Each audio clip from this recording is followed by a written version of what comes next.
Lords of Sin is a dark and brutal Dungeons & Dragons narrative play intended for adults and adults only. Specific content warnings can be found in the episode descriptions. Ivor is burning, and you've got front row seats. Lords of Sin is back.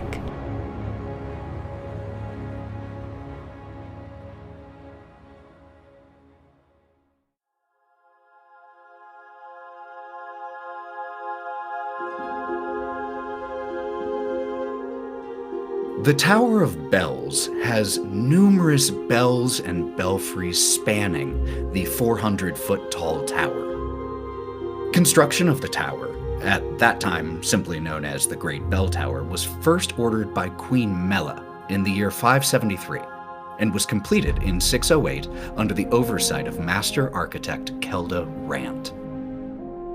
It was initially intended solely as the city's bell tower, but in the year 655, Queen Melora ordered construction of the Temple District, housing all homes of worship within the same district of the city, and rededicating the bell tower of Highgale to a new purpose, to be a symbol of unity amongst all of the faiths. Queen Melora ordered the retrofitting of the recently completed tower to include numerous new belfries, which would have bells crafted or donated by the different faiths housed therein.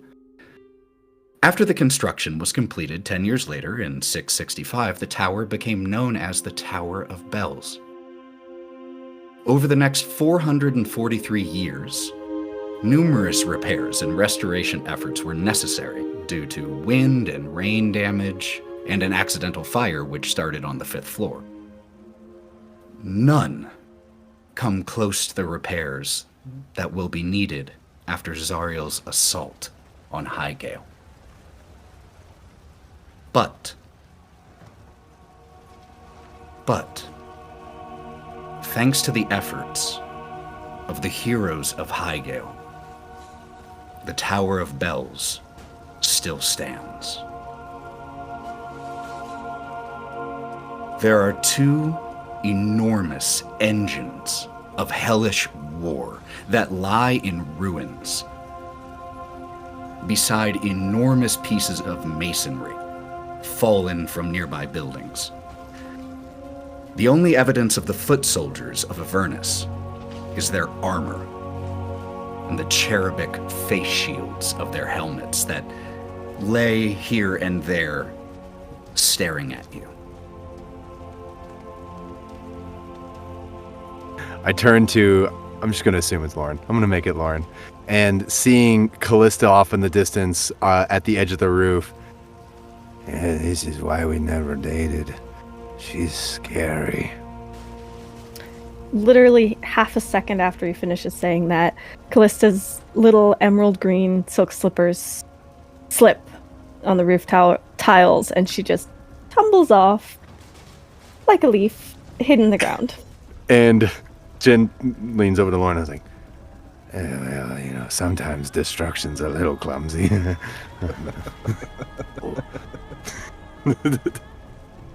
Korrin still big. Notices the tower missing sections of it. Korrin starts going over and picking up the rubble and putting it, trying to fit it back in place, using some of the mud that's on the ground and just kind of trying to fix it.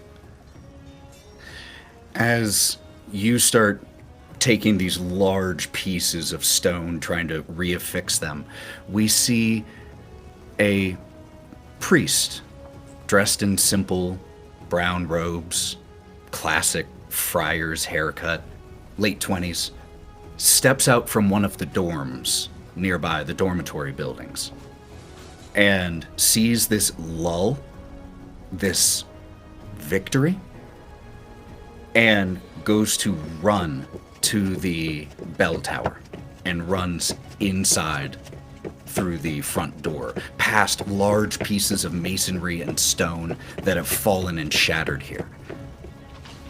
Shin drops down off the roof, looks over at Jaeger. Jaeger! I need your assistance. And he very lightly and quickly runs over to Val. Lift Val, and come with me. Picks me up? What? Why? Why? What?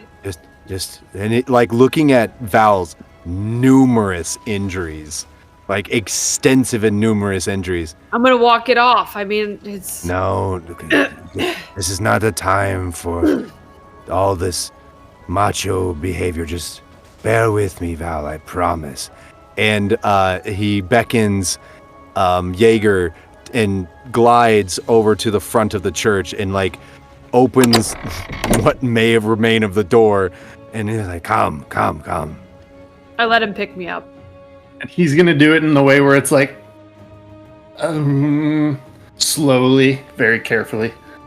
So, Shin, are you running, like, towards one of the dormitories, or are you running into the bell tower? Wherever it would, to Shin, make sense that clerics would be. Got it. You start heading over towards one of the doors once you've gotten Jaeger and Val on board. And just about 30 seconds after that priest ran inside the bell tower,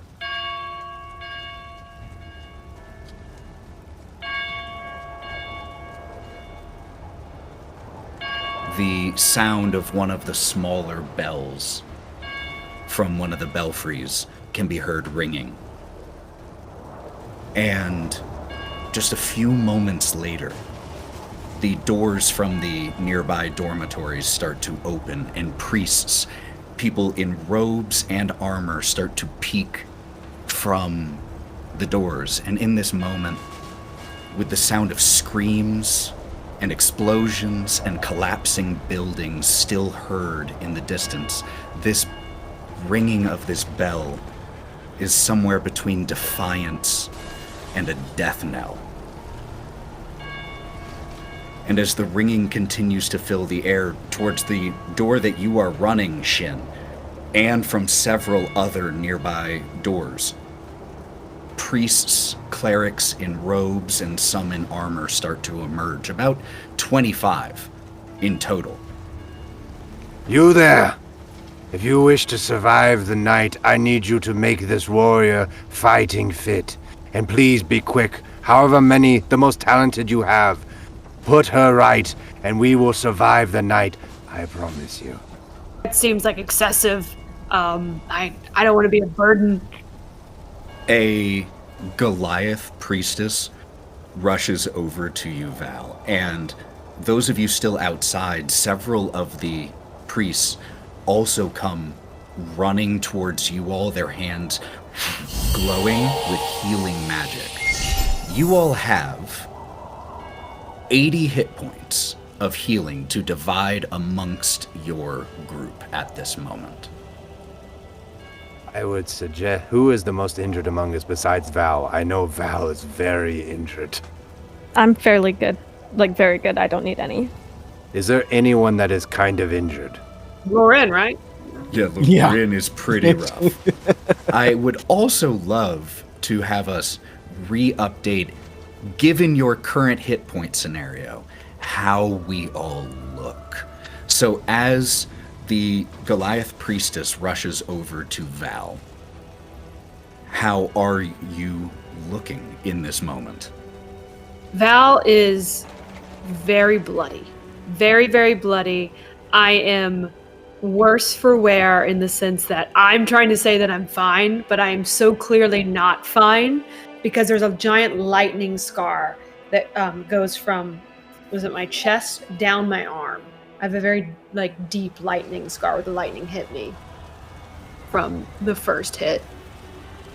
As she sees you, in Saloon's name, just puts her hand and starts to try to restore what has been damaged. What is your current hit points? 47 out of 141. Jaeger, what do we see as we look at you? Jaeger looks about the same because he's metal, but there's indents in the armor now from the explosions. It looks like someone took a hammer to a car and just beat it.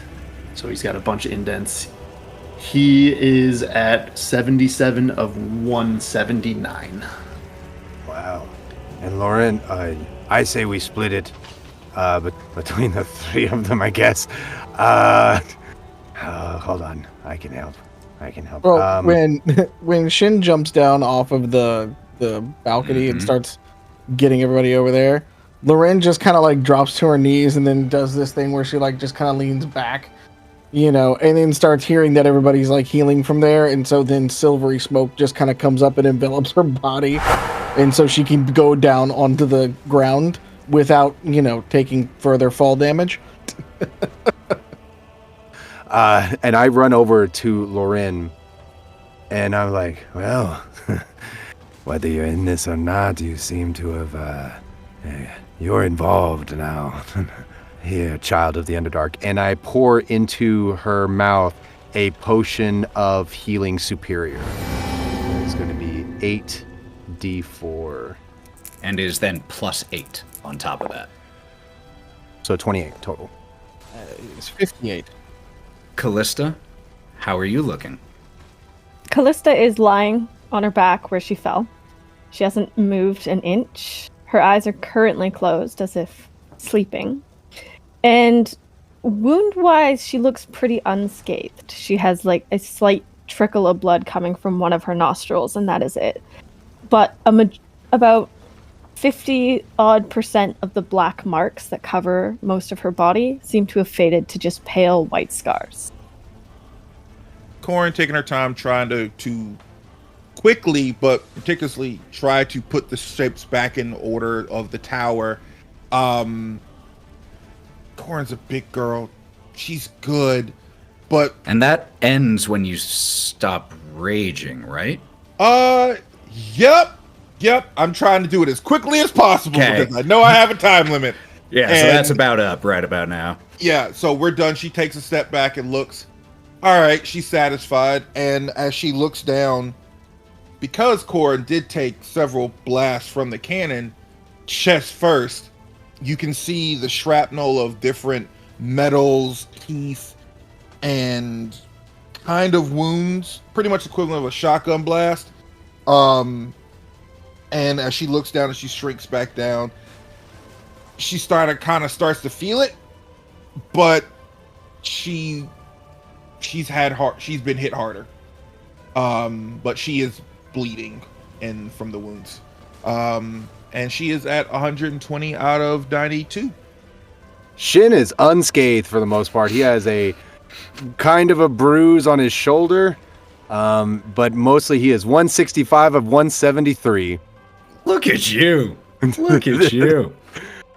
So he's going to run over and he's going to give Korrin a potion of greater healing and Lorwryn a potion of greater healing each, because I have 7 now that I've been handed 1. You also do, just a reminder, still have, from the priests now, 80 hit points to divide amongst your crew from their healing magics. How would we like to divide that? I'd say divide it. I think we should divide it between Jaeger and Danny, since they seem to take the brunt of it. That is I love my that it's Jaeger suggestion. and Danny. That's what I think, and I'll give you guys greater potions. I'll give Korrin 1. That's going to be 4d4, and then Lorwryn, you should be pretty close by now because you got. I don't know where you're at now. Out of game, I'm half health. You're half health. Perfect. Then I'm giving you 1 each of you. Is that amenable to you both? Eh? I'll take anything I can get. Well, thank you, Shin. Do I roll them or do they roll them since they're drinking? They usually roll them. There we go. And just a thought, and it's up to y'all. You might want to allocate the 80 healing from the priests before you use consumables that are limited. Just a thought. But you all do you. I'm just speaking out as your teammate. Yeah, I was going to say, isn't the 80 going to 2 people and then the potion's going to 2 different people? Yes. Okay, Yeah. so we are I officially think that makes dividing sense. the 80, 40 and 40. Yeah, let's just do 40 and 40 Yeah. to make it easy. And that is Jaeger and Val. Okay. Yes. Make it easy. And then the potion is 4d4 plus 4? 4d4 plus 4, yes. I now have the best hit points. Hey, hey, hey, hey. I get 16. Oh, wait. Plus 4. Yep. I get 16 points back. I'm going to take one, too. Okay. I have 2, so I'm going to take 1. Is anyone still below 100 after your healing? Besides you. Yeah, I know. Mallow. 103. Yeah. So, the Goliath who was seeing you, Val, is very fatigued after spending a good solid minute working on where you had that lightning style wound. And afterwards she has to shake her head from the effort, incredibly drained, but you feel a lot better. Thank you.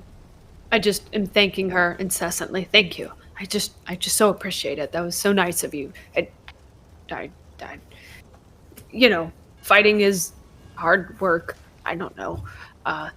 No time to thank me. There are more. I think you can stop while you're ahead, Val. Okay. I love your god. Did you say I love your god? That's exactly what she said. She pauses and even in like this nightmare scenario gives a small chuckle. Me too. We best be moving. Good luck, stay safe. We must go. At this point, a familiar individual or has a striking family resemblance to the head priest of Moradin that you have seen that you saw in the Crown's Council not an hour ago, is one of the armored individuals down here who steps out into the area in front of the Tower of Bells, where these hellfire engines are still smoking and burning, the shining armor of the Maragon still lying discarded all around here, steps towards you all. What in the God's name is going on here? We just started hearing screaming and... We are being invaded. Yes, I'm sorry. I don't mean to interrupt, but to bring you up to speed faster, the Hells are invading the mortal realm. He glances off, and over the roofs of some of the buildings here, you can see the tip. Well, you can actually see the black clouds that are gathered above where that large rift, that portal in the center of the city is. And you all just turn and stare at that roiling black collection of clouds with orange lightning streaking through it, the wind picking up. I'll rally everyone I can, and be ready to do what we have to do to shut that thing. I must warn you, we do need your help, and we need you to rally all the men you can, and all the fighting people you have. But this will attract the attention of Zariel. But we will be there. That is the hope. That if we were hoping this would attract Zariel's attention, but I see now that there's a possibility that the only way to get Zariel to pay attention to us is by taking down the portal. And when I've gotten everyone I can, we'll meet you there. We'll provide support for you the best that we can. We'll be ready. May your gods protect you. Just a quick salute over the emblazoned hammer of Moradin on his chest plate, and turns and starts barking out people's names and orders. Mechanically, in the final confrontation with Zariel, you all will have, at the end of each round of initiative, a healing pool that you can distribute amongst your people who are still in the area as you wish. This is not a guaranteed permanent resource, if you take my meaning. But it is something that you will start the fight with as available. Kalista. She does not respond. What? This She's is just not the lying time there. to... Oh, are you unconscious? She's sleeping. This is... But I run over to her. It's like, are you taking a nap right now? Not anymore. I applaud the level of peace that is required to sleep at this moment, but is that appropriate? Is it not? No. It is absolute... Korrin, back me up here. No. Listen, Shug, when a woman is sleeping, you'd never really wake her up, or she could set This you is on not fire. the time for women stand together. We're being invaded by the hells. I'm sorry, really? You must wake them up properly. Yes. Looks Back me up, around. you know. Really, Shin? Kalista's gonna very slowly stand up. Seriously, Shin, you really, really lack manners sometimes. I have no idea how old I am, but I am not old enough for this shit. And walks off and goes to hang out with Jaeger. Kalista's definitely 2 steps behind Shin, heading towards Jaeger as well. You just get a couple pats on the back, Shin. It's like, yeah, it's okay. And Shin is standing there and he's like, even the 2-year-old understands better than these fools. He has no idea how old Jaeger is. He just assumes it's not very old. I can hear you, Shin. I wasn't. So, while you have had this brief lull, the city is still being assaulted. And the information that a few of you were able to gather from your elevated perspective, both in the belfry and before you teleported, saw a couple other things that were happening in the city. One, you were able to see the portal itself in the center of Highgale. 2, an additional attack force that was heading towards the city's garrison.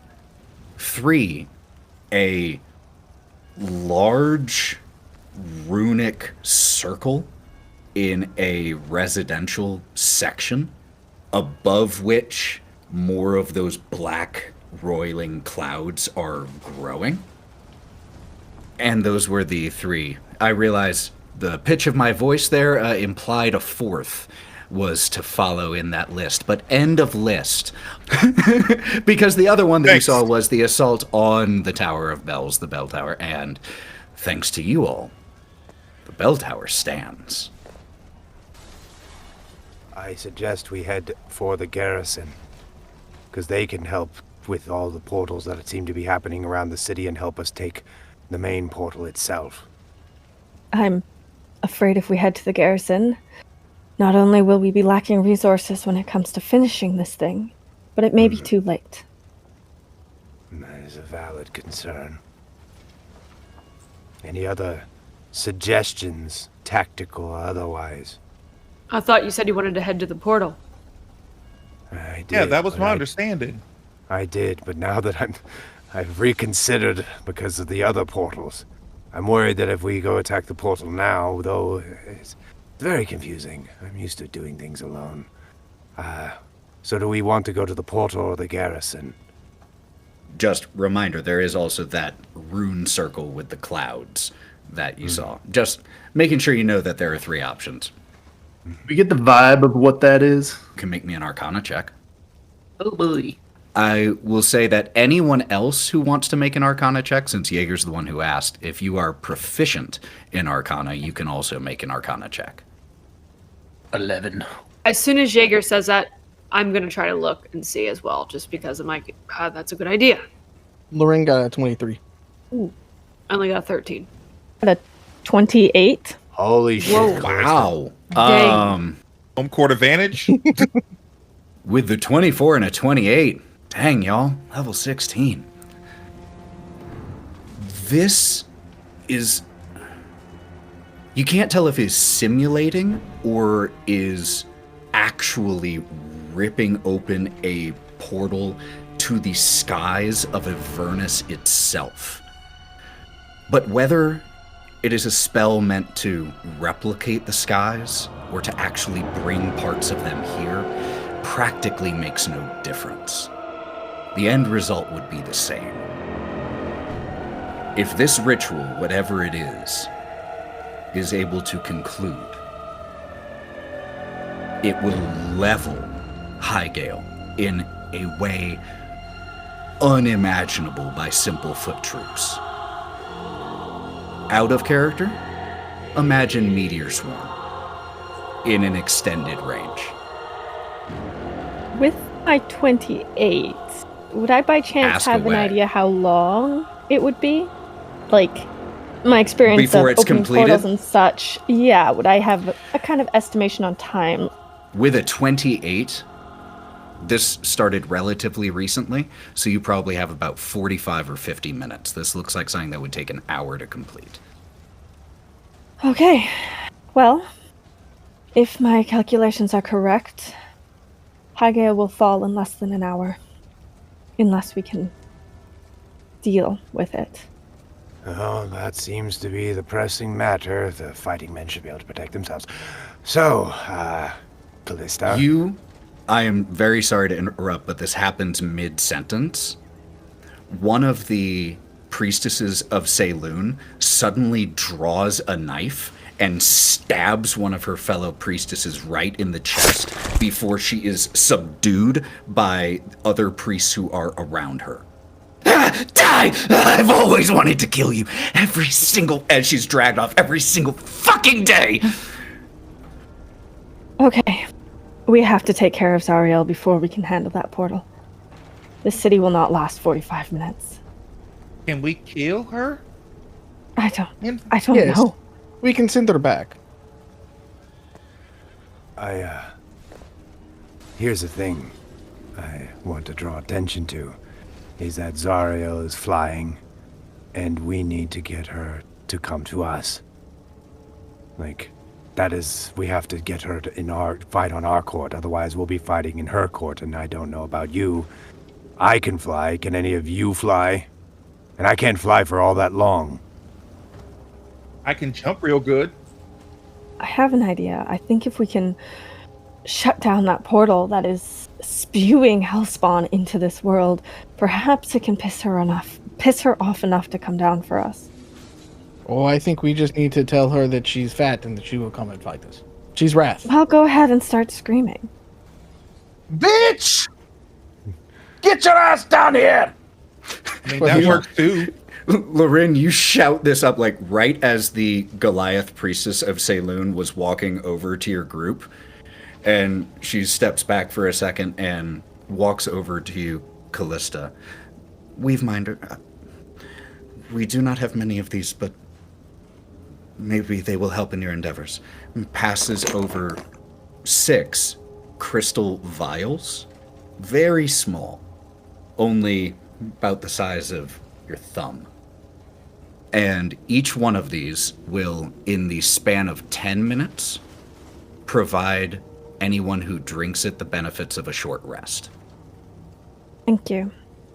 This is much appreciated. Thank you.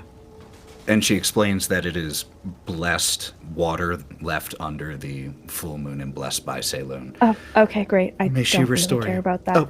Apologies. She'll just take the Sorry, potions and take a step away. Never mind. Damn. And the second she looks down at them, she's going to take one of them. Lorwryn, Yes, I think you'll want one of these as well. And she's going to toss you one. Anyone else in need of a shortened rest? I have no idea. I can take a nap. I mean, if hold on nobody to it. hops up, she's putting these in her pocket, man. I was gonna say, Lorraine's gonna tussle hers away into an interior pocket because she knows where like she's gonna be trying to be a little strategic with it. She knows what kind of fight is ahead, especially since they're trying to pick the fight. I'm going to extend my hand out as well and be like, yes. I'm going to take the vial, but not take it yet. Just put it. Can you roll me a persuasion check? Yeah. She's already squirreled these away. Oh no, it's a 4. It was not persuasive. Kalista, sweetheart, can I get mine, please? Because you asked so nicely. Sure. And she'll toss one to Korrin. Thank you, sweetheart. And she will pocket the remaining 3. As Korrin was talking to her and saying, "Oh, will you please give me one?" I'm gonna roll a sleight of hand with that. I got a 16. Meets it, beats it. All right, I take just one. Okay. So there's 2 left in her pocket. All right. Hold on. Before Look, we there's go not a into great the- answer here. Let's just be real about that. There's not a great answer here. We've got a 45-minute timer for a meteor shower. We've got the Archduke of Avernus flying around, and we may or may not have lost the entire garrison for the city. We don't know yet. Yes. Guess we'll find out. All right, real talk. I said we bust the fucking pad that's going to drop down the goddamn meteors. Because here's the thing. If we're in a fight with her and it starts running long and that shit starts dropping on us, that's another thing that we got to deal with. I'd rather deal with that bitch on her, like on a somewhat even playing field versus having her to call backup for just environmental damage. Because fuck it. I don't want to deal with that shit. I can't punch you meteors. And the portal doesn't have a timer, so let's go to the ritual. I'm good with that. That was what I wanted in the first place. Did Kalista ever actually tell us that though? Because she's been really not telling us stuff. Does that make sense? I get that. I don't think she did. Well, no, she did. I did inform you guys that it was about 45 minutes. We're going to the ritual. It has a timer. That's the thing we are going to take care of first. Then we'll take care of the portal. Ritual first, portal second. Let's do it, guys. Let's fuck off. All right.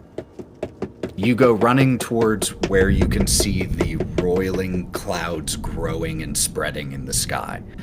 The orange lightning splitting across it. How long is this walk? Is it We were running. 10 or so minutes? This run? How far away were we from it?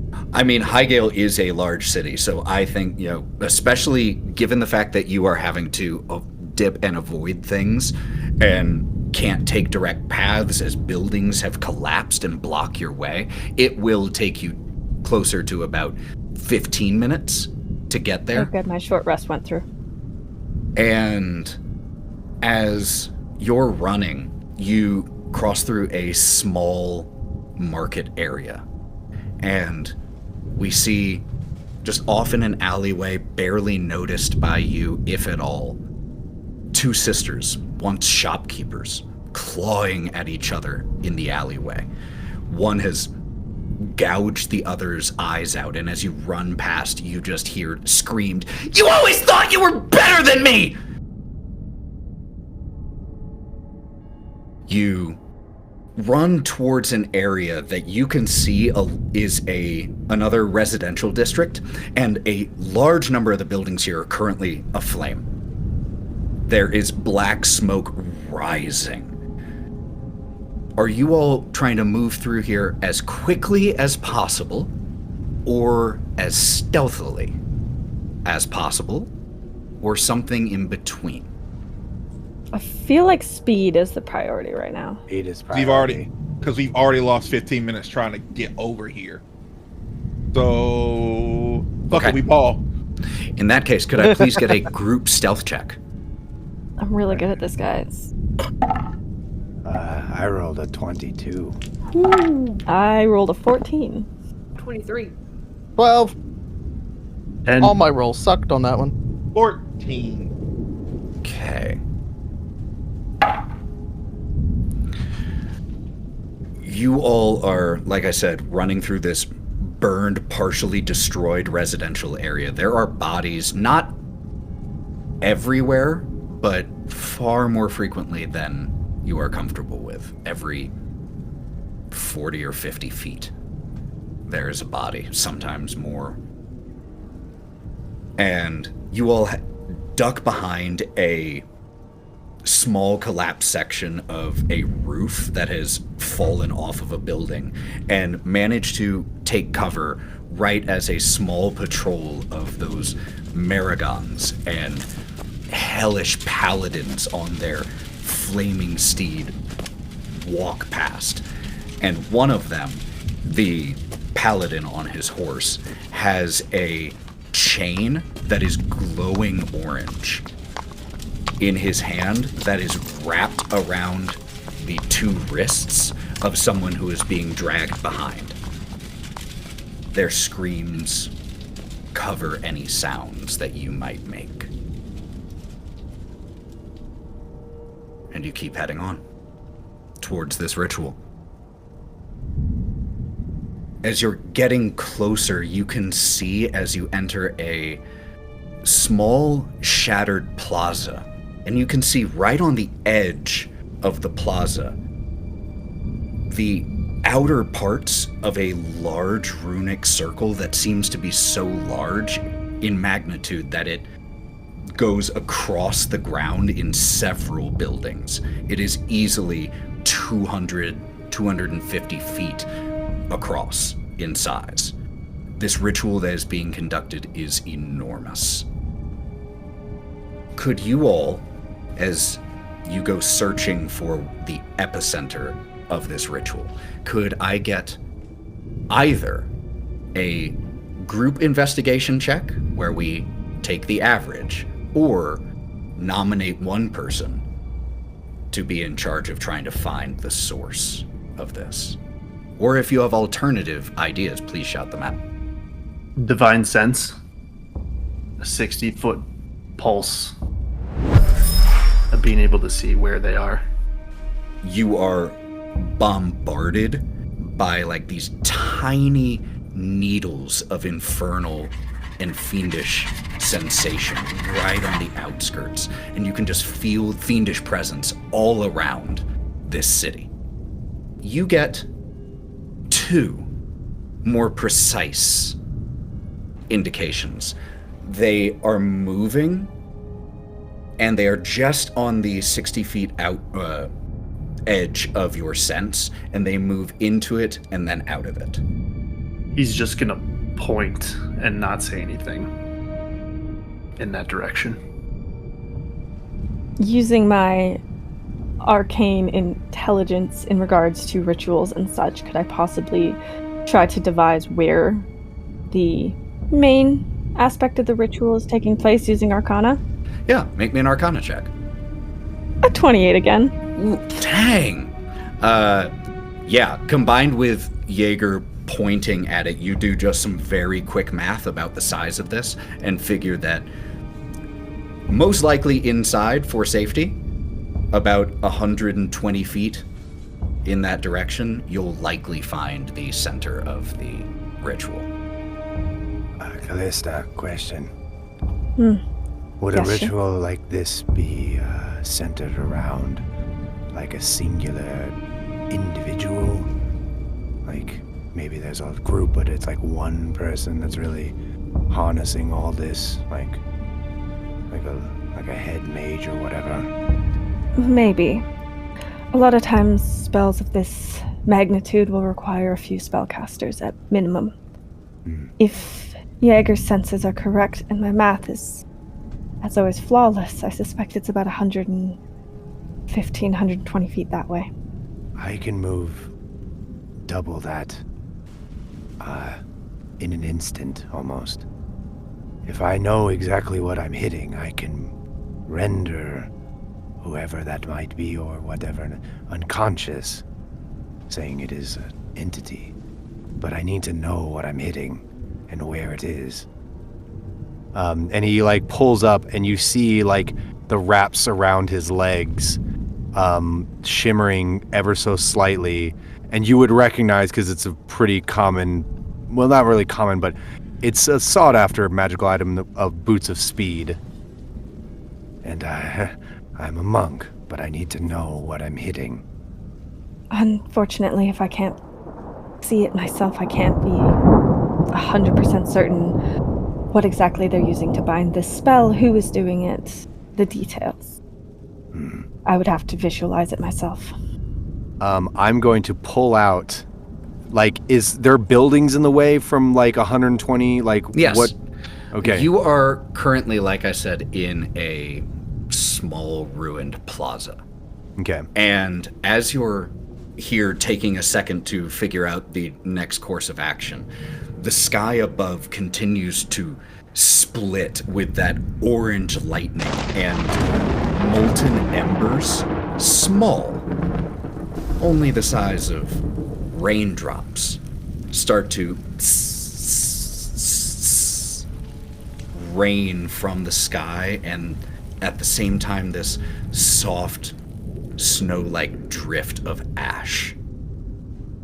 There is a statue of Queen Eleanor here in the center of this plaza, and it cracks and parts of it start to crumble away, and its face seems to, but it's not moving. It's just the way the cracking is making the marble change.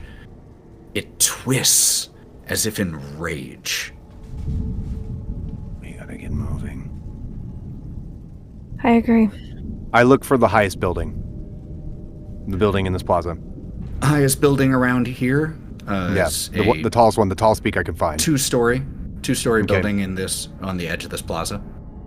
I'm pretty sure a monk at this level can run up that. I think I'm allowed to do that. Is that a thing I have? Korrin will base herself. Oh, okay, awesome. And I'm going to launch myself up onto one roof, and I'm going to launch myself up to the next roof, and I'm going to get on top of this two-story building. I'm going to pull out my spyglass. I'm going to look in the direction of 120 feet of where Jaeger pointed. What do I see? A number of buildings on fire. Wow. There is one in the center of a circle of buildings that are lit aflame that doesn't have a scorch mark on it.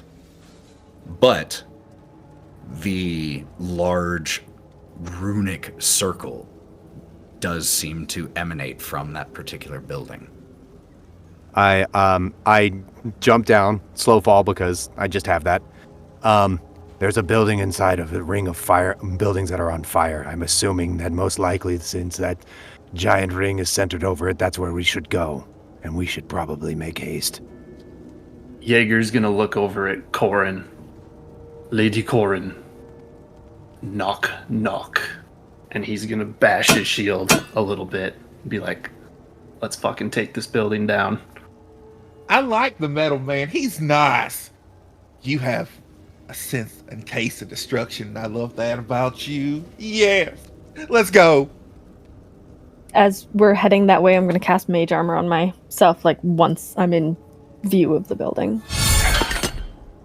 So the first thing we need to establish is the marching order, or I guess running order. Who would be leading here in this moment? Oh, that's going to be Shin, because he's 10 times faster than almost everybody else. That makes a lot of sense to me. Korrin will be next. Kalista is going to be right behind Jaeger. So I'll go after Korrin. Go ahead and arrange yourselves however you will also on the map. All of these buildings around you are currently on fire as you go running towards the epicenter that Shin spied moments earlier. The smoke through here is choking as you go running forward. And as you get within about 60 feet of one of the corners of that unburned building, you see two armored foot soldiers, the Maragons, step forward and turn their sweet baby-faced helmets towards you. Could I get everyone to please roll me initiative? All right, 14, not bad. I got a 24. 24 for Val? I got a 25, baby. Damn. Nice. I got a 15. I got a 12. Call me the caboose at number 9. Number 9. So our current initiative order, as it stands, is Shin, Val, Lorwryn, Korrin, Kalista, and Caboose, which is what I accidentally actually typed. Jaeger. So Shin, you are first up as you see these 2 foot soldiers and turn their halberds towards you and start marching your direction. So Shin is going to he's going to run up this wall and then launch himself from the wall behind this person, so there's no attack of opportunity because I'm basically going around them. And I am going to stunning strike this one. 13. That'll fail. And so do I roll the unarmed strike on him? Yeah, you rolled a hit, and then if you hit, you roll for the stunning strike. Yeah, that's going to hit. That's a 30. Well, yeah, I mean, that will definitely hit. And that's going to be 8 damage. So that one's down. That one's and I'm going to stunning strike the other one. So I'm going to unarmed strike the other one next to me, or next to him. So is that 13 hit? 13 will miss, as you do hit, but the Maragon manages to use the halberd to block enough that you impact into the armor, one of the shoulder pieces that has one of these devilish, fiendish skulls that's sculpted into it. Hit right there instead. Still going to try to hit it again because I still have a third hit. Just do it. 25. That will hit. And that's now going to be a you can do strike. stunning strike. Yeah. 18. It was DC 16, yeah. Yep, So that that saves. succeeds. Yeah. But roll that damage. That's going to be 14. 14 damage. Okay. And then, yeah, I'm going to leave. How tall is this roof? 12, 13 feet. It's a single-story building. I'm gonna run up this roof, and now I'm on the roof. Okay. A dirty 20 from the one that can attack. 22 is my armor class. Missed. As you are too fast, as you run straight up this wall and onto the roof, just a flurry of attacks as you come running in and get out. That brings us to Val. Lorwryn, you are the PC on deck. All right. So can I go angled like this or no? Yeah, of course. Because if I could get to be right here. Do you have 40 feet of movement? I do. I got 40 then, feet. Yeah, you can make it there. Okay, cool. Which one is down? The one that is stunned is the one that is in front. That is the one that is currently... Great. That's the one who I'm going... Well, I'm going to... Bonus action, I'm going to activate my Crimson Right, which is... I do take 2 damage when I activate it, and I'm actually going to activate it on both of them. So when I'm holding them in my hands, any weapon that I'm holding is activated, and I found out I can do 2 of them. So, hell yeah. So I'm going to take 2 necrotic damage, but now they deal extra necrotic damage. And I'm going to take my first swing on the one who is stunned, so you have advantage. I do. Let's see, that's a 21. That'll hit. Okay. I'm going to use Violent Attraction on your weapons. You roll an extra 1d10 damage, Danny. That's so cool. Okay, 1d10? Yep, add a d10 of damage. Oh, that's so cool. That's really cool. Val, as you come in with this attack, this is an easy strike for you. This is a helpless opponent in this moment. And even as you are choosing the precise location, as you go to stab in, your blade moves almost with a will of its own, just straight down. Shit. So I do 7 slashing, I believe, 2 necrotic. And then my d10. Which one's my 10? 10. It's gonna do 10. 19 total damage here. Yes. Is he's still alive? Still alive. Okay, then I'm gonna hit him. I'm gonna hit him with the other sword. Let's do it. All right, 20 to hit. That'll hit. Jeez. And this is with your +3. Yeah. Okay, and then I'm gonna roll 8 necrotic damage. So you did 13, but still plus that additional necrotic. And the result is when you hit this time, again, before this thing has even managed to recover from Shin's attack, you just slice at the back of the neck. The helmet falls and clatters, and whatever was animating this thing inside of it, the spirit, disappears in this cloud of black smoke. You just see me kind of look up at it as it like floats off, and then I stay there. Into my turn. Love it. Then that brings up the Marigons. One of them is stunned, can't do anything. So the other, or wait a minute, one of them is dead, can't do anything. So the other one is going to try to make his 2 attacks against Val with a nat 20. That's gonna hit. The nat 20 will hit. So let's see. Twice! That's Twice. It's all public. I'm so sorry. I am so sorry. It really doesn't like me. I don't know how this happens. Hey, I mean, that's what things like silvery barbs and adamantine armor, that's what that's all for, because crits suck. But that is going to be 36 total points of damage from this crit. How does it manage to get the best of you in that moment, Val? I'm looking up at its dead friend, the spirit of it, and I don't even see it come and hit me as I'm kind of looking up at it, because I've never seen that before. There's just as we see Val watching it, we just hear the rubbing of the plate mail and the as just this brutal overhead strike that slashes you across the back, sends you arching in pain and turning to face your opponent. That brings up Lorwryn, and Korrin is on deck. Lorwryn is going to just kind of look at Korrin next to him as the smoke comes to envelop her, and she will come behind the one that just hit her newfound friend, and we're just gonna green flame blade this bitch in the back. Do it. Let's see. Is it flanking? Does she get yes, advantage? you'll have a +2 here. Good shout. Well, that's a 22 on the first one, but I have advantage because we did the teleport thing. All right, 23. You had advantage for what?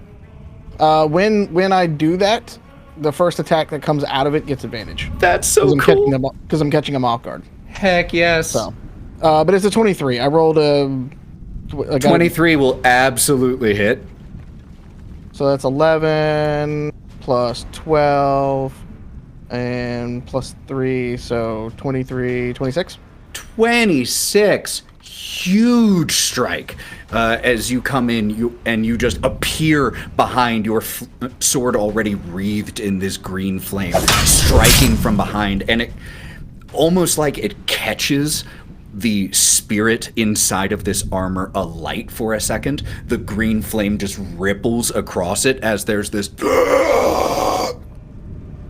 She's just gonna kind of look out from the side of it and go, "Hello." Does a 17 hit? Just barely. Let's do this. So that's 23 points of damage. Please tell me how you finish this thing off in 2 quick strikes. So when she comes in, she appears behind it and just kind of struts out of the appearance. Comes in and stabs the first one. Leans over so she can see Val and go, "Hey!" And then spins around and takes its head off with the second shot. So cool. Clang, clang, clang. The helmet just goes rolling to the ground, the breastplate and pauldrons collapsing in a clatter moments later. I gotta stick up for all the people that get critted in this thing on the first shot. Because that's Val and I. All we've done is gotten critted so far. I genuinely am. It's all, you see it? It's right there. No. It's not me. Anything for the bit. I'm so sorry. It's just Valkerie yeah, I did great. And this is that sucker punch that Thanos does to Tony every fucking time. That's what it is. There were 11 crits in the last session, so we're getting started. Yeah. You all now find yourselves just 15 feet or so away from the back corner of this unburned, but not entirely unmarred building. And like I said, you're close to the back corner of it right here. You can see emanating from the windows in here a rippling energy of orange with occasional flickers of green light. All right, well, we're supposed to find the person who's doing this, right? So, you spell slingers, where are we going? Just give me a second. Kalista's going to come close to the building and start looking around, basically sniffing around, seeing if she can't detect where the core of this spell is coming from or where the eye of this storm is. While she's doing that, I'm looking at the dead bodies. Do you mean the bodies of the things you just killed? Yes.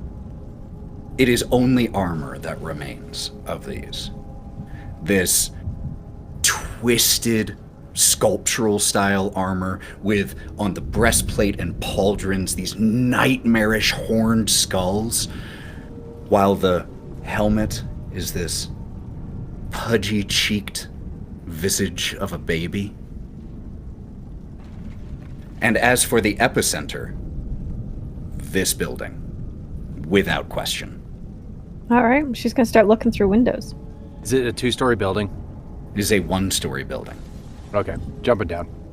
As you look inside, you see that it is entirely illuminated by the arcane energies being summoned in here.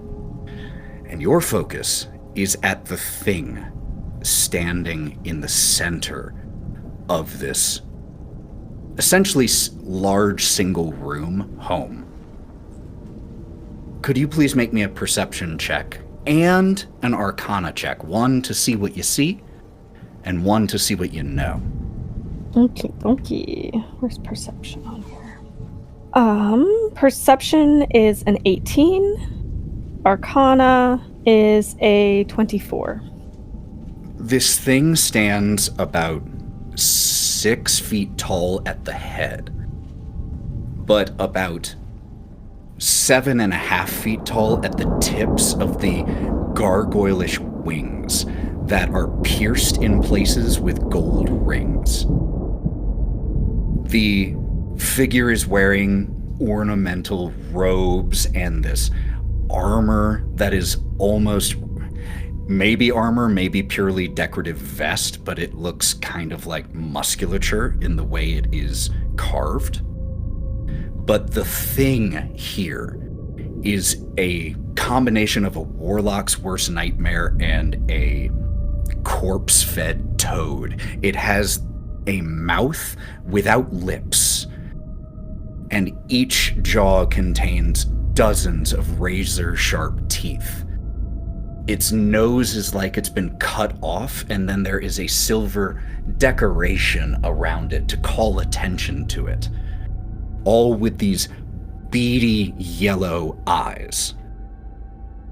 And the devil inside these robes has rolls of flesh that, as it raises its hands and continues to chant, are just jiggling in a very grotesque way as he raises his voice. Oh. Okay, so there is a figure we have to interrupt. I have an idea. I do too. I can possibly incapacitate him for a moment if you want to take the opportunity, Shin. I could also just burn the building down. I was thinking Is it a the wooden same building? thing. Yeah. I can jump onto this. I could jump onto the roof and set the roof on fire. Wait, Shin, can you breathe fire too? Devil. I can breathe fire. And if Yes! we both get it, Yes! so If you want, we can both just get up on the roof and burn it down. Kalista, you said you got a what on your arcana? I got 24 on my Arcana. This is a creature, a devil, known as an Amnitsu. They are cruel, and incredibly intelligent. They are powerful spellcasters and arcanists. And since they reside within the circles of hell, including, but not limited to, Avernus, they frequently live within flame. Yeah, I don't think fire is going to hurt this figure, but I do have a spell that could possibly interrupt them momentarily. Okay. If you want to take that opportunity to attack in a moment. All right. Where are they? Standing in the center of this building. So, here is the way we are going to resolve this. We are going to do this with a skill challenge. This is a series of rolls that can be from skills that you are proficient in, or an attack or a spell, but will handle things a little bit differently. Depending on what you're trying to accomplish with that spell or attack or skill, that will determine the DC. And this is a bit of a mini-game where your goal is to get 8 successes before you accumulate 8 failures. As the clouds above begin to swirl with increased intensity, the embers raining down, starting to become more than an inconvenience at this point. Buildings nearby that hadn't yet caught start to. So, the rules for this little minigame, like I said, you can use an attack or a spell, but you can only use an attack or a spell once. After that, you have to use skills that you are proficient in. If you fail, not only will you accumulate a failure, but there will be a consequence for each failure. Depending on whether you fail by 10 or more or not, will determine how big a consequence. Oh, one thing I forgot to say, if you choose to cast a spell as one of yours, you will not only add your spell casting modifier, you will also add to your roll the level of the spell you expend. So that's how it could possibly benefit you more. Now that we understand the rules of this game, I have to introduce one minor complication. And that is that this ritual has already progressed slightly, and therefore is more difficult to completely interrupt. And the way we are going to represent this is I am going to need 2 people to roll me d20s. Do not do it yet. This is rolling with advantage, so whatever the highest one, that is going to be the highest you are capable of rolling on your d20s throughout this skill challenge. So, I need 2 d20s, and I need them rolled publicly, please. Who would like to be these rollers? And we're going to do them one at a time. Matty, never one to slink from punishment. And it is a 6. Mallow, roll again, please. An 8. You all have very high skills, fortunately, but things are going to be very, very difficult right here. Korrin, you are first, and then Kalista, and then Jaeger. Well, as she says in a mixture of Draconic and Giant Showtime, rages, gets big, grabs the roof of the building, and rips it the fuck off. Like, as you tear away at this, what skill or attack are we using for this? fucking athletics. Athletics? So, I am going to also, because of the rage, give you a +2 on top of this. Okay, so The DC we're going to set, because your goal right now, in terms of making this a success, is to cause an opening for all of your friends, right? yes, correct. Okay, so that's going to be a very low DC. That is going to be a 16. So you have a total of a +13 right now because of the... Whoo! So you rolled an 18 on the die, Yeah. comes an 8, but you have a +13. So you get a 21, or I'm sorry, 21 here. So that is going to count as one success in your favor. As you rip a huge section of the roof away, just pulling it up, you get your first glimpse of this thing as it looks up at you and will immediately just redouble its efforts, begins to chant louder and faster. The air above starts to swirl. Orange lightning strikes filling the air. Kalista. So Kalista is going to, now that the roof is off and she has a clear view of it, she's going to actually take a couple steps back, position herself just on Jaeger's side, and she's going to cast Hideous Laughter at the being. Okay. DC 18 Wisdom save. So what level spell is that?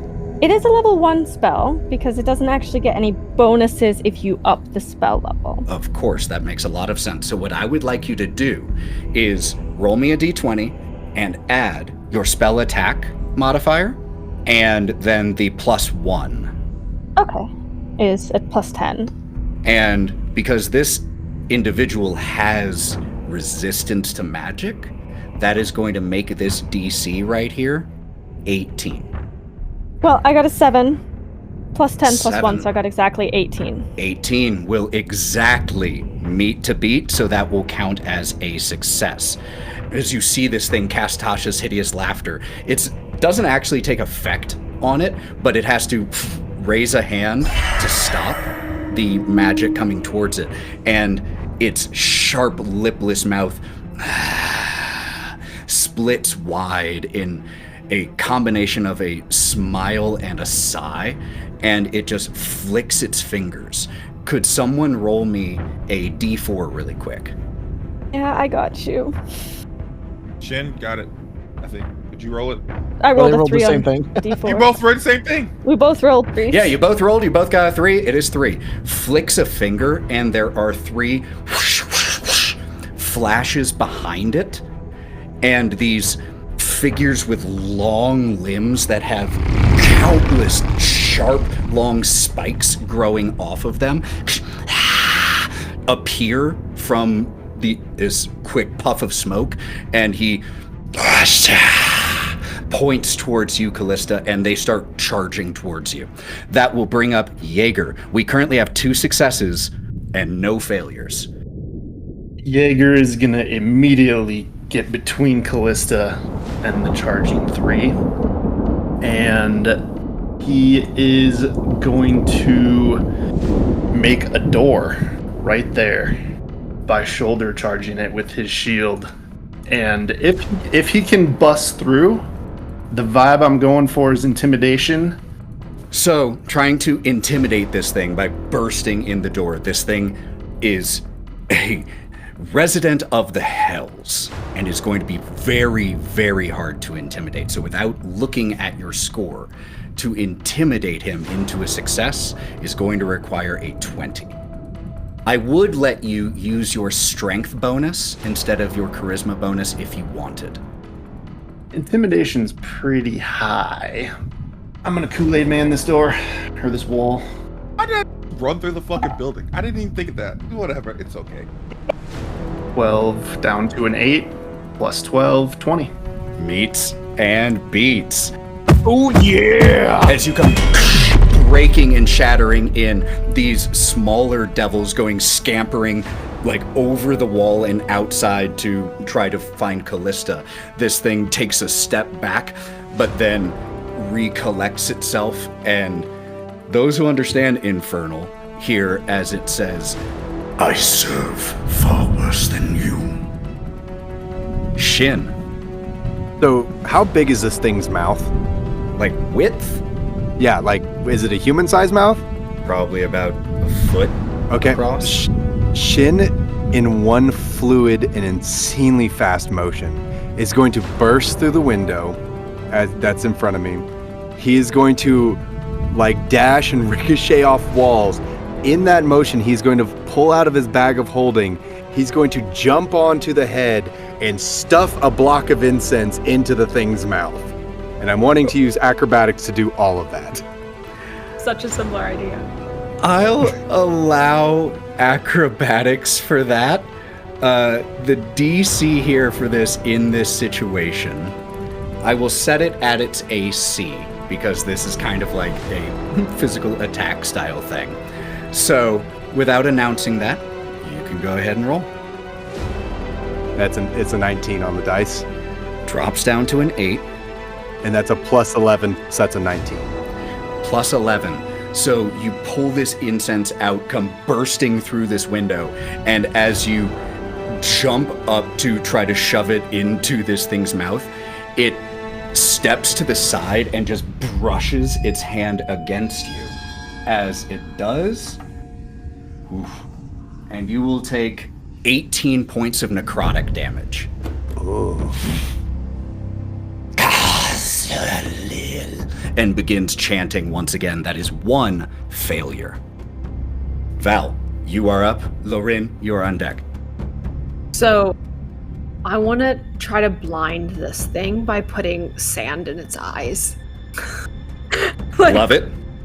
Pocket. I want to use athletics because I'm sticky. Like, I could technically climb up it. Or I could climb onto something. I don't know. The roof has been ripped off. But I do feel like there could be a wall about in which I could be up to. 100%. You could get up on a nearby adjacent building. Which, I'm going to get on the streets... nearby adjacent building and use athletics for this. Okay. And trying to just like toss sand into this thing's eyes. To try to blind it. I'll take that interpretation. We'll use the same AC here because it's a similar concept. Oh no, this is not good. I got a 7. Okay, my athletics is plus 10, so 17. It's not going to do it, because that 19 didn't do it. That is not going to do it. And as you throw this towards it, you watch as it just brushes its hand by the charging Shin and just rots some of his flesh away. And as you throw this, turns towards you, and its beady eyes suddenly feel like they are right in front of you as you start to hear its echoing voice in your head. Pathetic disappointment. Could you roll me a wisdom saving throw, please? Okay. With a plus 5. I got 20. 20 plus 4 additional. Yes. Which is going to succeed through your years of training for exactly this purpose. A huge part of the training of the Clawbound, yes, is physical, but is also mental. And the ability to slam down the walls on who and what you are is something that was drilled and drilled and drilled. And so you are able to force this entity out of your mind and disentangle its fingers that had started to sink into your brain. Get out of my mind! That will bring up Lorwryn. We are at 3 and 2. We're gonna cast a spell here. We're gonna cast Black Tentacles. We're gonna get a little freaky with it. And we're just gonna start subduing it and things like that. You know, we're gonna take away its 100%. 9 on the die, and then plus 12. So 8 plus 12 in total? In total. So that's 20. That is meat to beat of exactly what I had set. They're tentacle-esque and then start to sort of form hands, almost like spider legs. Like they come out of the ground like it would be like a spider on its back, and start to try to kind of like pull it under with it and restrain it. Love that. That is so cool. And as it kind of wraps around the arms of this thing, it pulls against it and gives a slathering response in Infernal. The Archduchess will flay you alive. No. That will bring up Korrin with Kalista on deck. That is another success, y'all. You are at 4 successes, 2 failures. You are currently leading the pace. All right. Korrin, not being very fond of spell slingers, She's going to look around on the bottom to see if there's something that she can disrupt, or if anything, cut this man's head off. She knows spells work with hands, mouths, and just other things. She knows how they work. It's just, hey, if I can't break it, I'm just going to break the thing that's trying to do the spell. Okay, make me a perception check. Bet. All right. I rolled a 26, a 19 on the die. Okay, so dropping that down to an 8. 8 plus 7. So with a 15, as you're looking around, there is so much chaos right here. You watch as the runes start to glow brighter. And as you are looking, there are just these small rock-sized burning pieces of brimstone start to fall. And you just look up and you see as this hail of hell starts to fall around the area where you currently are. And as you get pelted by a few of them, you will take 10 total fire damage. That will bring Kalista up as these 3 devils come charging your way. Their skin looks like sharpened armor. You can't tell whether it is actually something that they have donned or a part of them, but one way or the other, it is covered in needle-sharp spikes, some of them 2.5, 3 feet in length. Okay. She is going to ignore those.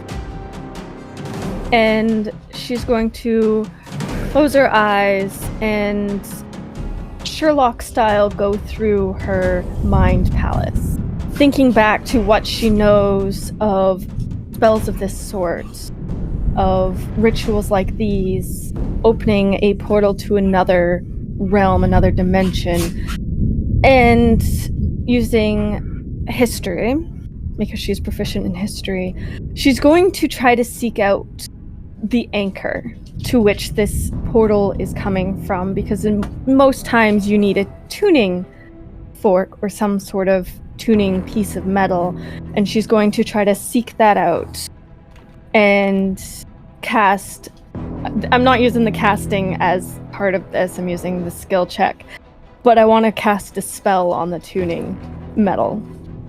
Love it. Okay, could you make me a history check? We're going to say this one, because that was a very detailed and convincing description there. I will set this. You said you were or were not using a spell. I'm going to use a spell on top of it. Okay. But I'm using the history check because you're only supposed to be allowed to use one spell, so it's just like sprinkled on top. I will let you then add the level of that spell on top of your roll. So the DC is going to be, use this to determine what level you would like to use for this spell. The DC will be 20. Okay. I will use I'll use a 5th level spell slot on that. Ooh. Okay. So in addition to your history, that will give you a +5. So it's plus 15 altogether. So if you roll a 5 or higher, you get this. Oh god. Please. I'm so scared to click this button. A natural 20. Bless my imaginary friends. We are going to count that as 2 successes in your favor. How do you avoid these 3 barbed devils as they come charging at you and get into a position where you can actually try to see what it is you're looking for? She does not avoid them. She will take the cuts and she will close herself off from everything except for her focal point and close herself off from the damage even as her skin and her robe is cut and blood starts pouring down her arms. She is focused entirely on that point in front of her as she steps by these devils and casts the spell as soon as she hits the window, as soon as she sees what she's looking for. Dispel magic. I'm going to give you a choice here. Okay. I know I said that it gives you 2 successes, but I'll give you a choice in this moment for that nat 20. It can either give you 2 successes or 1 success as per usual and that spell slot will not be expended. Please hold as I check out my spell slots. We had 4 or 5 successes right now before any Kalista You stuff. were at 4, so you will either be at 5 or 6, and there are 3 failures. I'm going to choose to use the spell slot. So 2 Use the spell slot. Okay. 2 successes in your favor as you take several strikes from these devils, but maintain your focus. And there you notice that there is a pendant that this figure is wearing, but with all of the other raining embers and fire all around, how could you be expected to notice one lima bean-sized orange glowing jewel? But now you do.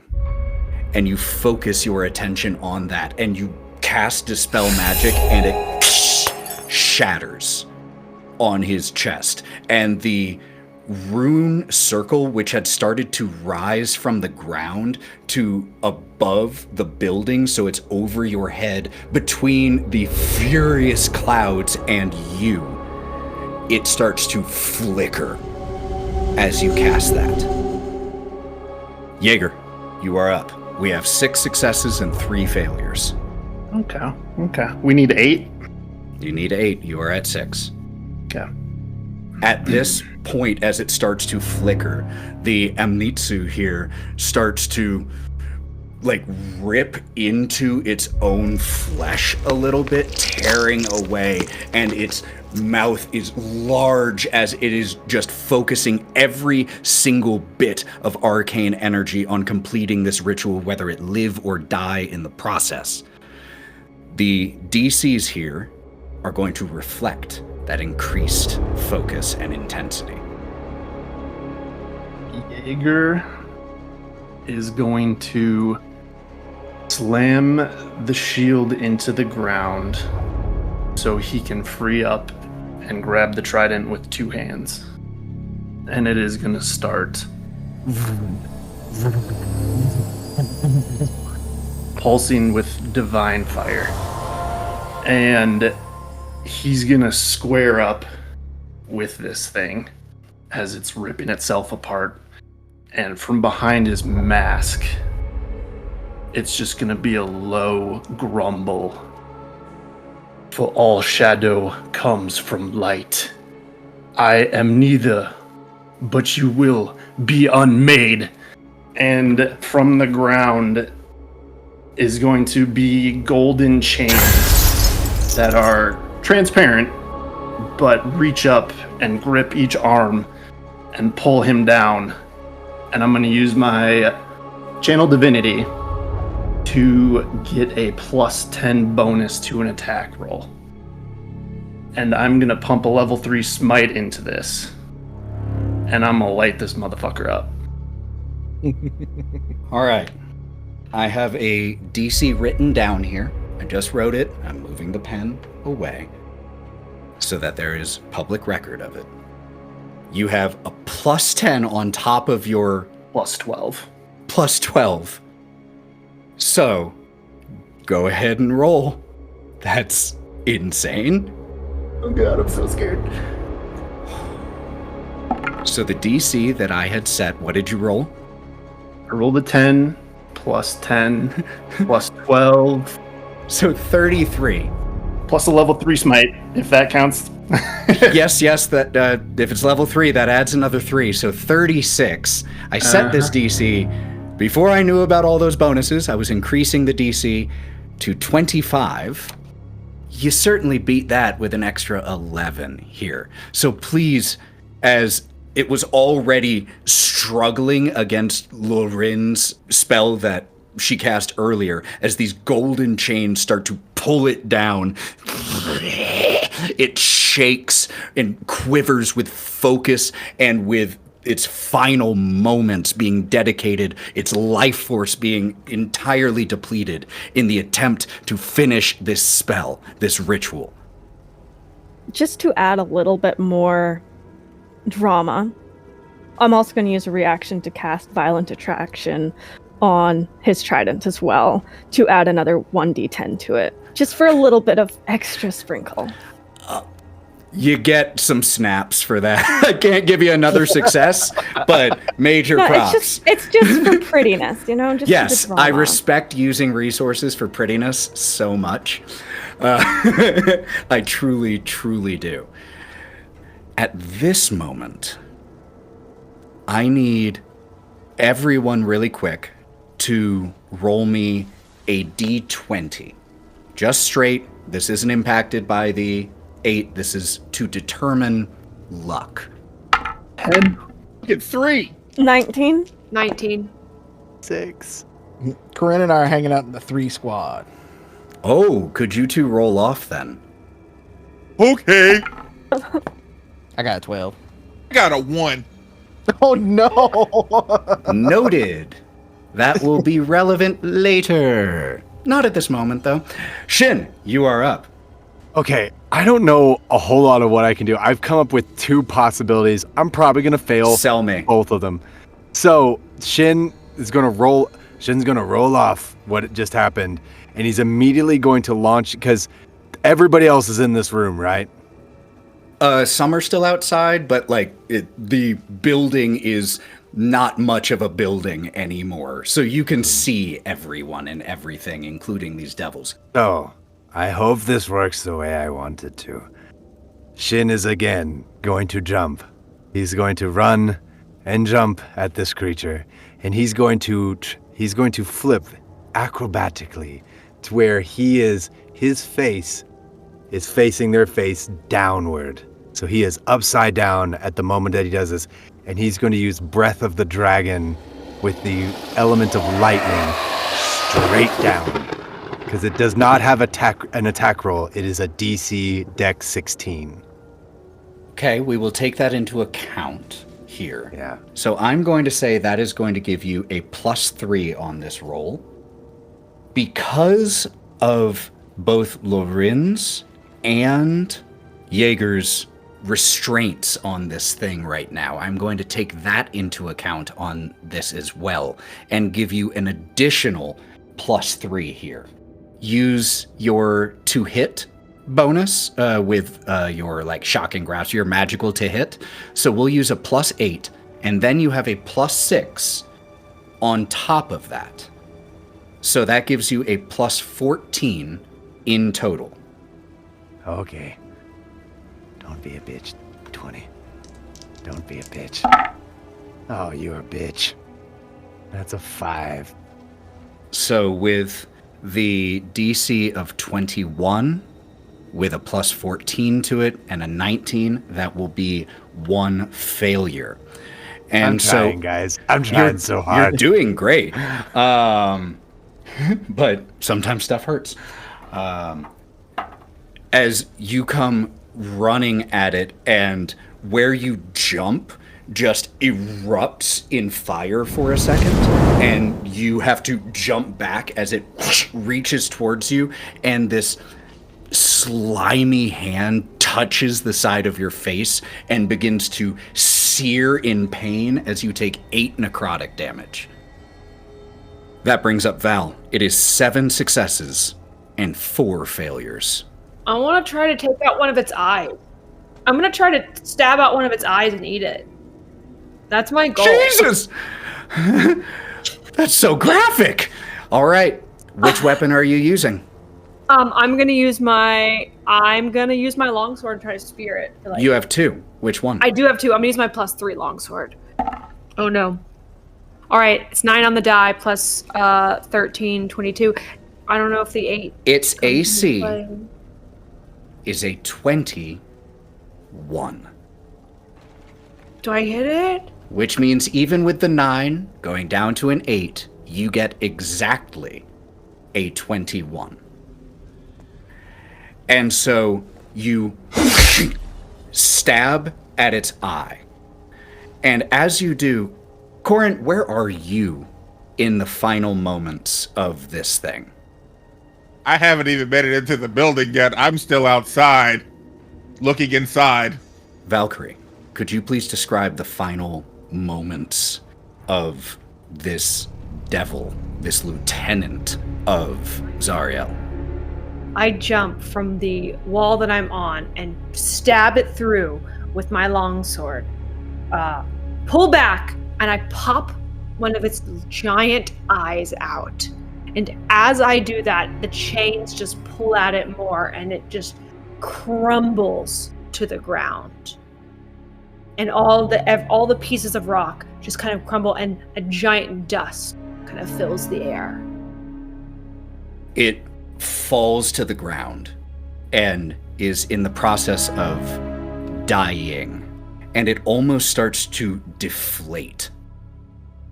As it does, the runic circle above flickers with every gasping breath of this thing. And as it lies on its back, its head lolls back and sees the large shape of Korrin being 14 or so feet tall.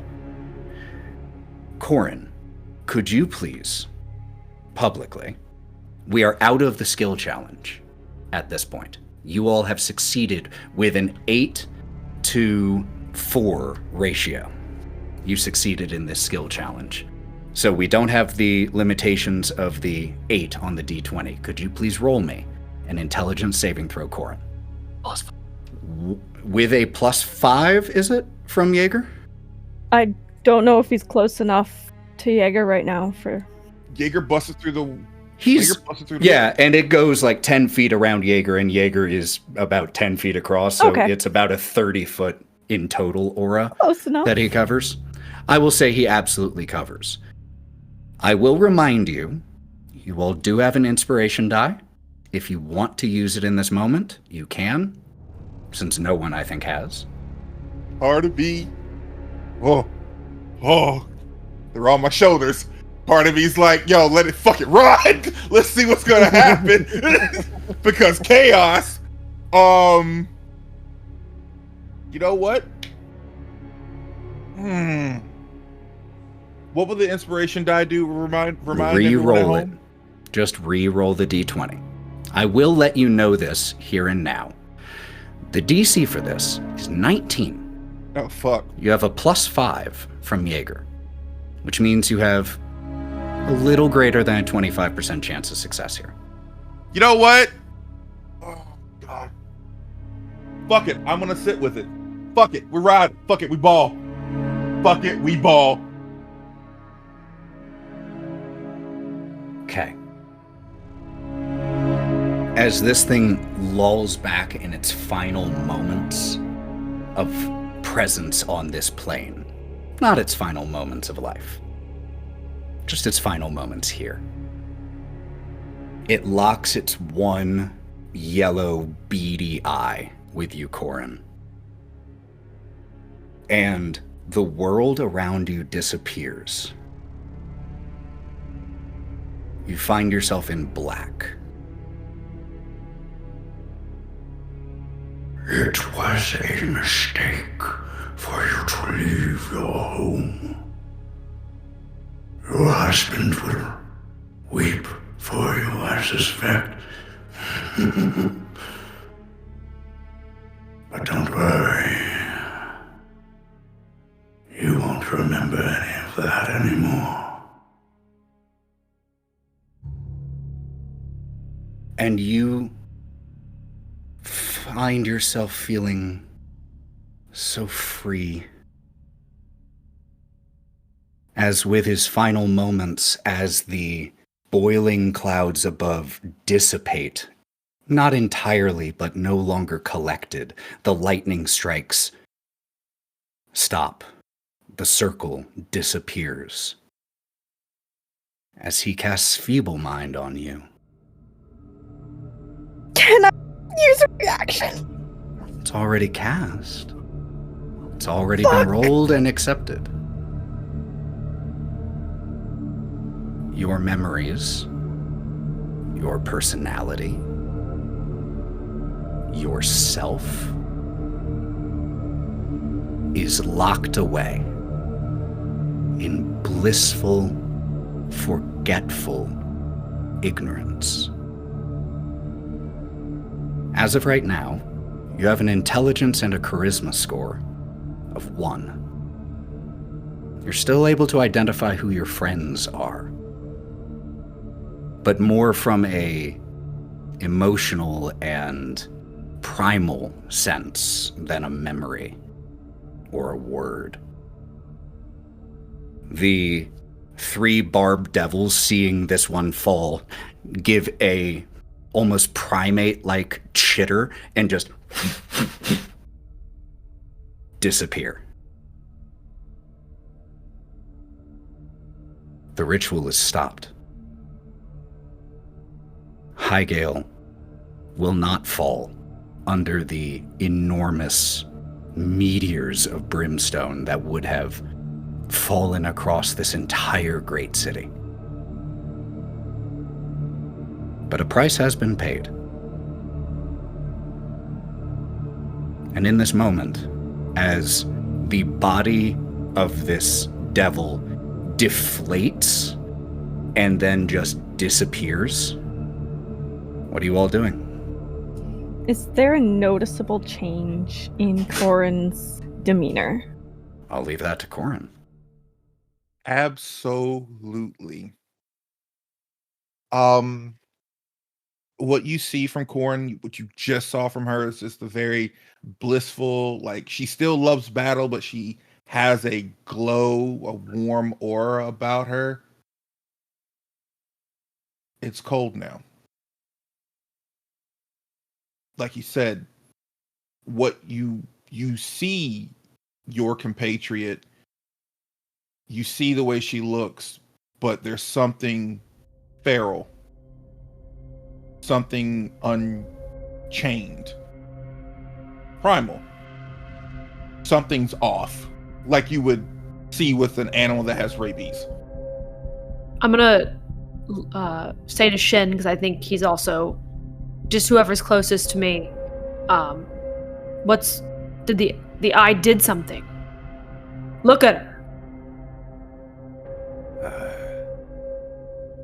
So Shin, being a monk and being trained by the Concordant Dragon, is going to very softly approach Korrin and in very guttural draconic is going to be like, I am friend.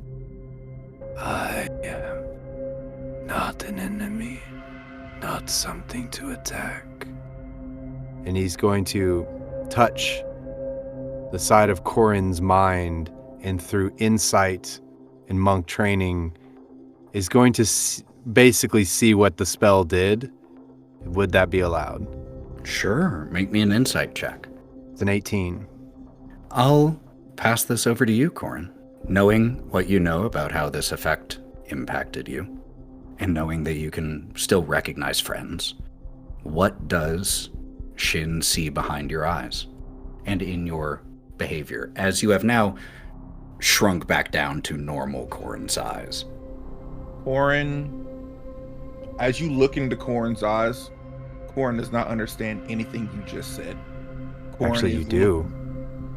Because of my monk ability, Tongue of Sun and Moon, anything can understand what I'm saying, even if you don't have the skill of language. Oh, sweet. Interesting about the wording of it. I hate to say it, but Korrin doesn't.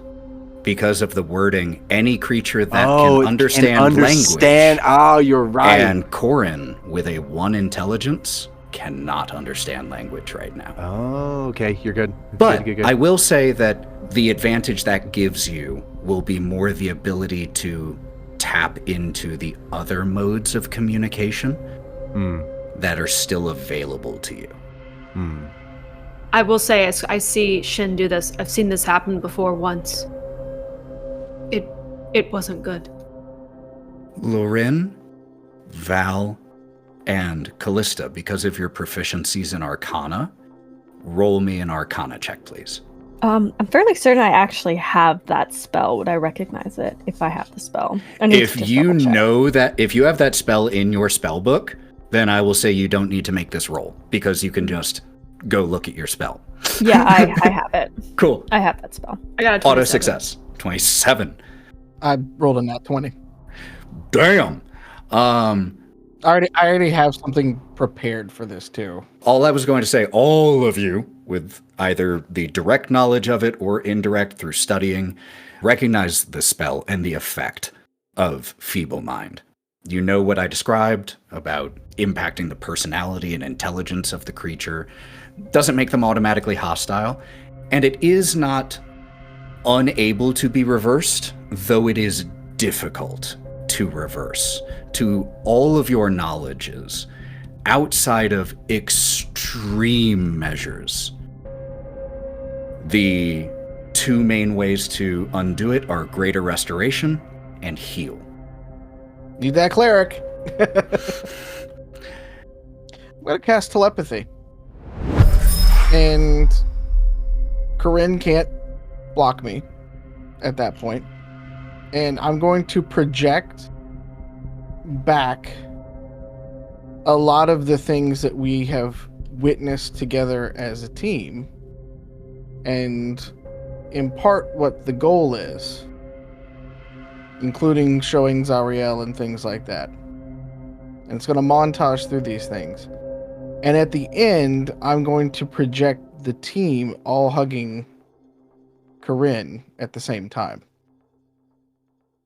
And telepathy is an incredible spell, incredibly powerful spell, and does allow the communication with things that have even just images. A 1 intelligence score. Yeah, I'm using the evoke feeling kind of piece. I love it with all of my heart. Korrin, as you see these images being played for you, these emotions, connections, how do you respond?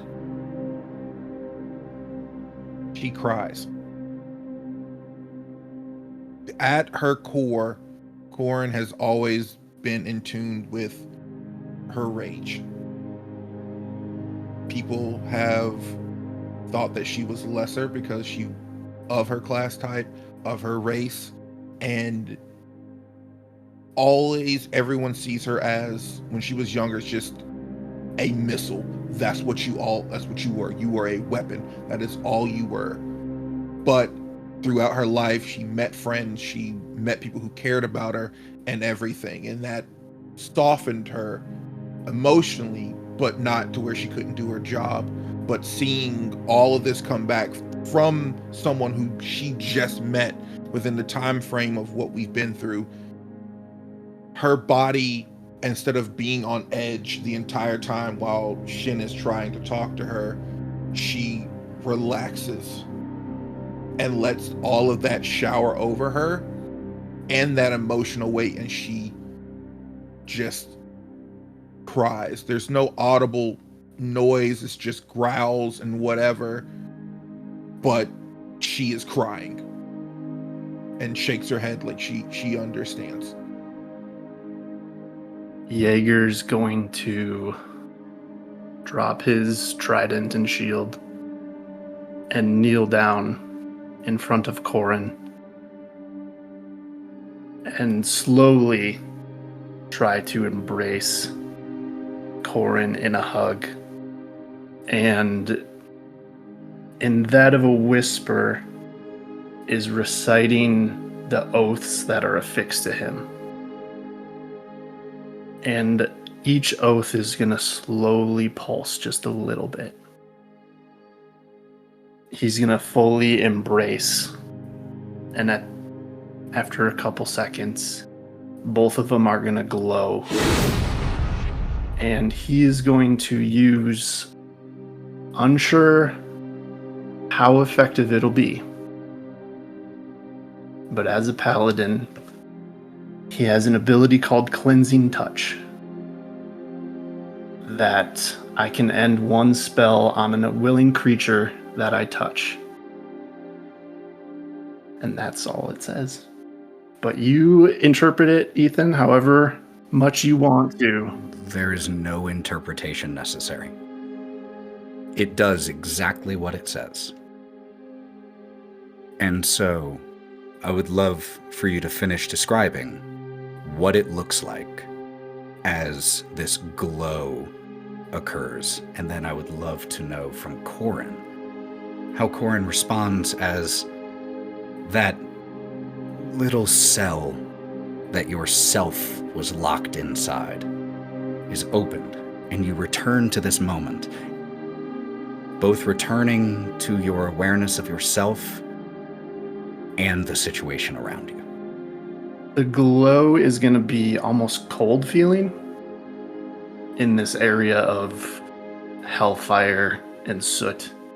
It's going to be a chilled touch that'll kind of jolt you a little bit. But then it irradiates and becomes...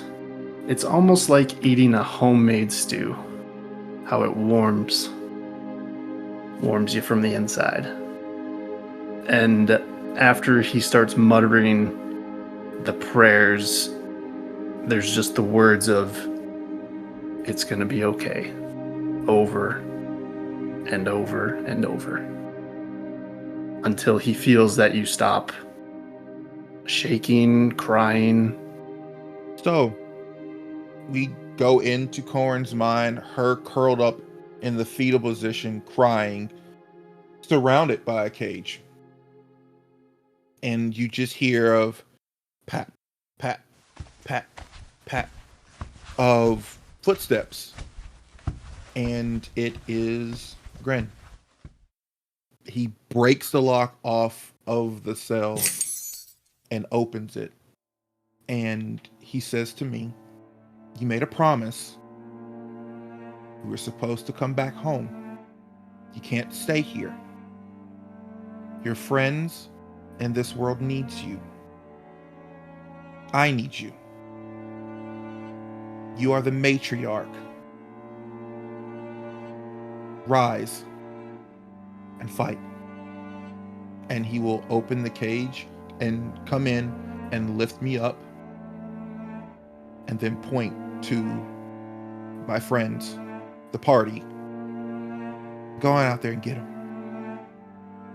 And as Korrin comes back to herself and back to this moment, what response do we see from Korrin? She is wailing, crying, and you see the light return back to her eyes. Jaeger feels warmth. It goes from the warmth that he put into her to a red hot rage. And she is screaming. She is angry. She is volatile. But she knows what her job is to do, and she will kill the fuck out of this Lord of Sin today. Because no one, and I repeat, no one will ever make her feel this way ever again. Lorwryn grabs her hand and falls to the ground. Fantastic. As we see Lorwryn slumping down, Jaeger still holding Korrin in this embrace as she screams, and the other three members of this party taking up defensive positions, giving the others just a moment to recover. We pull out from this residential area, and we see flames and that large, growing portal from Avernus here into Highgale. And as it pulls away, we also hear bells.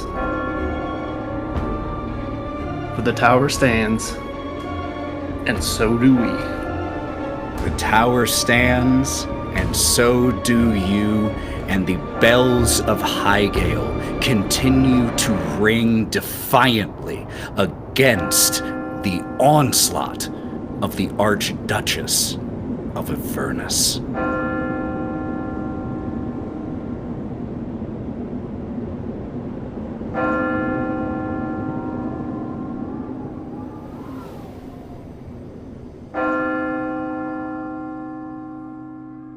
Lords of Sin is Cory J. Phillips as Shin, Danielle Phillips as Valkerie, TheMalloMan as Lorwryn, Aaron as Jaeger, Matty as Kalista, Mav as Korrin, and Ethan as all the other stuff.